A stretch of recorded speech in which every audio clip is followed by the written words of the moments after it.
Alright guys, here's another trade recap. Just so you know, since the last time I made the last trade recap, I actually did take 2 losses. In terms of why I took 2 losses, or did I take 3 losses? I took three I took 3 straight losses. As you can see, I was able to recoup back the losses with this trade and then a little bit of this one. Well, actually, no, I was able to recoup all these 3 losses here. With this one, I recouped these 2, and then this one, I recouped this one, and then I have some. So I'm back at 9% on the month. Actually, a little bit more on percent on the month. With, let's see, 4 more days to go in this month here. I mean, I already met my objective of making the 6%, but like honestly, if I can get higher than this, like get into 12% or something like that, or even 14, that would be sick. So if I got like, let's say 2 more trades, that would put me at like 11 and then 13%. So yeah, but the reason I got these losses was just what was the reason? Not waiting for one of the assets to show a definitive signal that it wanted to go lower, and it was ES. So I saw that Nasdaq was kind of dumping, but ES kind of was going down, but it didn't actually show me like a change in stated delivery. And I took a trade on Nasdaq, and then it ended up taking me out because ES wasn't actually going down; it was continuing up. And there was also a bullish SMT put in, so that was me being maybe a little bit impatient because I saw Nasdaq dumping, and I think that's why I took this loss.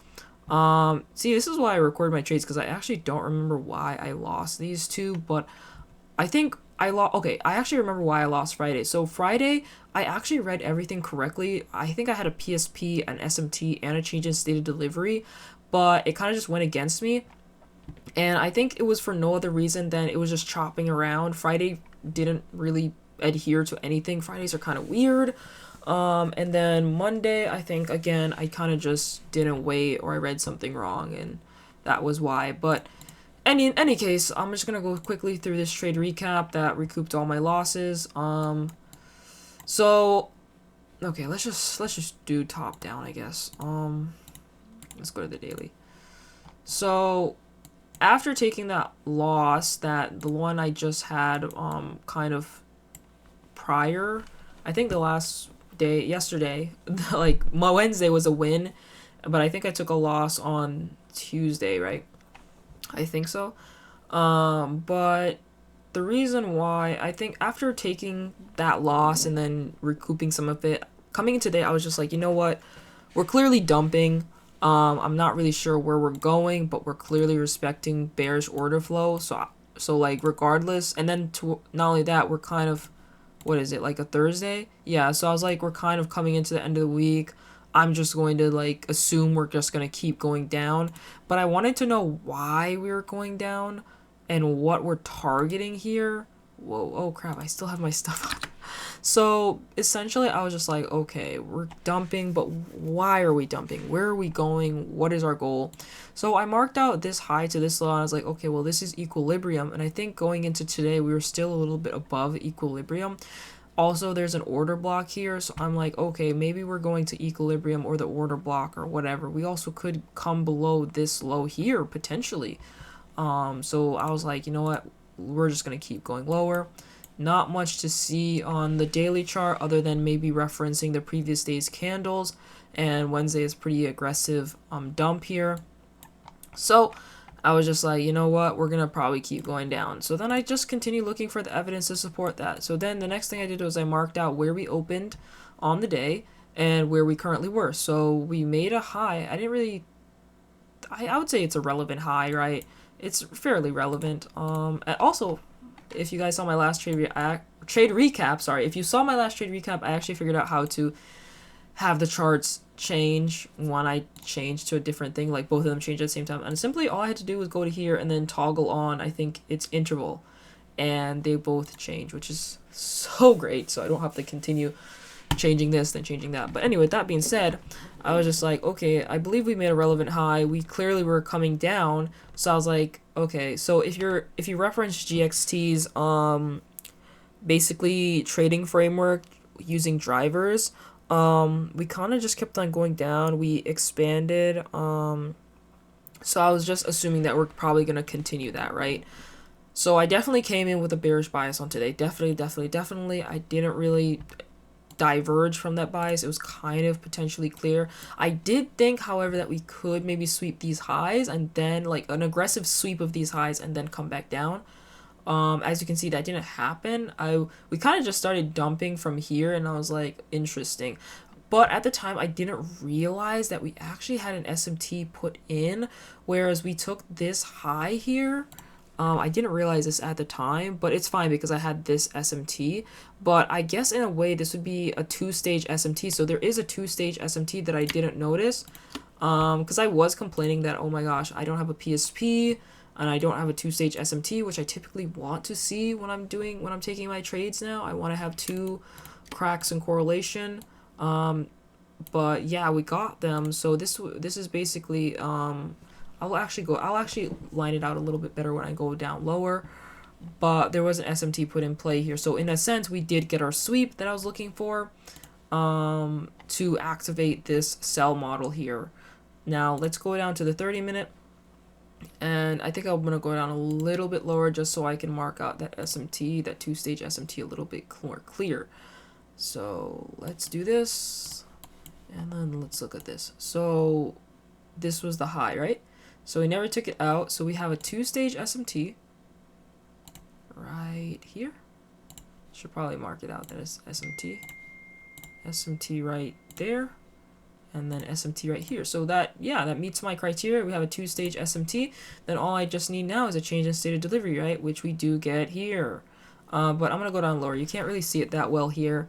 And then not only that, I would need both assets to start dumping, but primarily the one that put in the SMT, which was NASDAQ. But I took my trade on ES because it is the weaker asset of the two. So yeah, two-stage SMT right here. SMT, so we have a two-stage SMT just like I want to see typically. I can't even get to that. So in terms of, and then I don't think we had a PSP, but we did have the two-stage SMT, so that's fine. I was really complaining that we didn't have a two-stage SMT, but we had a two-stage, I was really complaining that we didn't have two cracks in correlation, but we had a two-stage SMT, so that's just as good. I need to remember to look for two-stage SMTs as well. I'm not used to looking for them.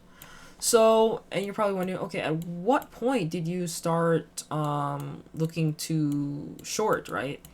Ideally, when the change of state happened, which was here, I was still a little bit skeptic. If I had seen the two-stage SMT, I would have probably entered here, so I would have actually got a better entry. And on nearly a 1-to-3, actually, but I was kind of saw it late, and I think I was actually looking on the 3-minute. And maybe because I was looking at the 3-minute, I didn't really see that we had a change of state on on ES, even though right here, yeah, I think that's the reason why my stop was like all the way down here, because I was referencing the 3-minute chart, because these are the multiples. The series of up close candles. So when we closed below this, I was like, alright, okay, cool. And then that's when I decided to enter because I saw the SMT. So this high should technically be protected, right? So that's when I enter. We had a little bit of drawdown and then it came back down. But in all honesty, I didn't even see this either. But if I was referencing the 5-minute, I would have actually got a better entry because this is like a really strong, like basically a really strong momentum on the downside, and then so everything was dumping, right? So I could have definitely I could have got a better fill if I was referencing the 5-minute. And yeah, I just entered and then I targeted my 1-to-2, or if you had been on the 5-minute, you're 1-to-3, and yeah, that's basically it. So that's how that trade turned out. Like, I was honestly, as you guys know, I'm like really nervous because I'm like, I finally have a good strategy that gives me like 6+ R on the month. So I was like really nervous when I started taking 3 losses in a row. but I was able to recoup it. And honestly, these losses, Friday was just Friday. I don't think it's anything I did. These two were definitely some things I did do wrong, and this is why my backtesting videos are really good, because I can rewatch those, but unfortunately I wasn't recording when I took these losses. But yeah, we recouped everything we lost, so that's good, and yeah, I'll just continue. I might actually make a backtesting video now, just finishing off this month and seeing where we end up on our R&R, basically. But right now we're up 9R, almost 10R, which, again, these are records for me. I've never done 9R ever in backtesting, let alone 10R or anything higher than that. So, with that being said, don't forget to like and subscribe. I hope you learned something. If you have any questions, leave them in the comments, and I will see you in the next one.